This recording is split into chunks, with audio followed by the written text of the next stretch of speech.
We're going to begin by talking about some of our defensive priorities when we find ourselves in the mounted position.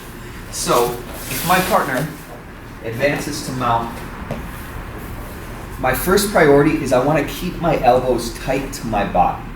As soon as my elbows start to drift away from my body, my partner has the ability to dig for underhooks, start walking my arm up, walking her knees up, and all of our problems that we're experiencing from mount just get further complicated. So if I work to keep my elbows tight to my body, it's really going to limit my opponent's upper body offense as well as my opponent's ability to transition to better forms of mount. So I begin by bringing my elbows tight. In addition to this, I want to keep some control over my opponent's hips. So if she's up here seated upright, a good place to put my hands would be directly on my opponent's hips with my elbows to the inside.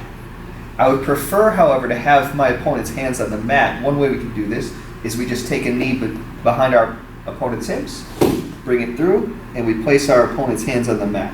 Now from here, we're better equipped to frame on our opponent's waist, keeping our second elbow still inside the knee, and we can work from a hand-over-hand position. It's going to facilitate our entrance into elbow escapes and some other forms of escape.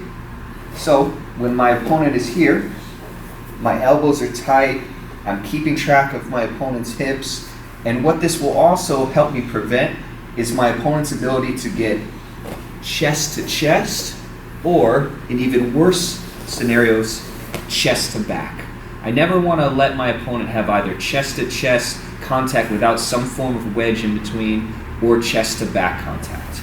And if I'm minding my defensive priorities by keeping a frame here at the waist or having hands on the hips with elbows inside, I'm going to be successful in doing so.